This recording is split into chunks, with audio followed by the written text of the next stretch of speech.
Bom, para nós falarmos sobre os pressupostos processuais, é importante a gente se atentar ao termo pressuposto. O que é um pressuposto? Um pressuposto é tudo aquilo que procede ao ato. Então, o pressuposto processual vai ser aquilo que vai ser antes do processo. Então, isso já nos leva a um caminho. O desenvolvimento desses pressupostos processuais se deve ao jurista Oscar Billow, que ele fala que a gente tem que entender primeiro o que vem a ser o processo para esse jurista. Ele encara o processo como um conjunto, como um emaranhado de relações jurídicas diferentes do seu objeto. Sendo assim, vamos ao que são os pressupostos processuais. Os pressupostos processuais, como a gente já disse anteriormente, é aquilo que vem o quê? Antes do processo. Eles que condicionam a existência do processo. Sem eles, nós temos o quê? Nós temos um processo que ou ele não vai existir, ou um processo que ele não vai chegar ao mérito que ele deveria chegar. Ou seja, ele vai ser um processo, digamos, mal encaminhado. Nós temos três principais categorias de pressupostos processuais, que são principal, incidental e recursal. Porém, a doutrina majoritária, ela se refere aos pressupostos de existência e aos requisitos de verdade. Um parêntese importante, uma coisa importante ressaltar aqui, é que, dependendo da doutrina, nós encontramos a denominação pressupostos processuais como se referindo às exigências de verdade, os requisitos de verdade, né? As exigências de verdade. Agora eu vou falar um pouco sobre os pressupostos processuais de existência, que se dividem em subjetivos, que são a capacidade de ser parte, e também a existência de um órgão investido de jurisdição, e também se divide no objetivo, que é a própria demanda. Esses pressupostos processuais são então pré-requisitos para que o processo possa existir. Em primeira análise, o primeiro pressuposto processual subjetivo é a capacidade de ser parte, ou seja, a personalidade jurídica.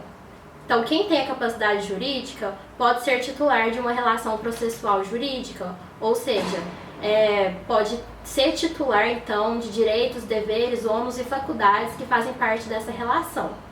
Então, o autor vai ser autor e vai ser réu aquelas pessoas que tiverem capacidade processual jurídica. Em segunda análise, tem-se, então, o órgão investido de jurisdição, porque é importante para a existência do processo, então, a função jurisdicional.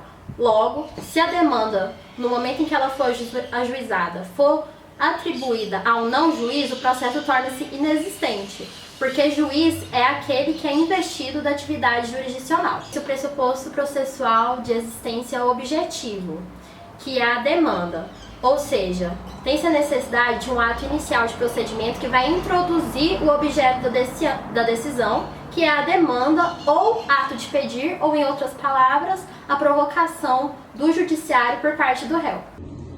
Bom, todo processo possui requisitos de validade, que é o procedimento que vai determinar se esse processo pode ser considerado válido ou não.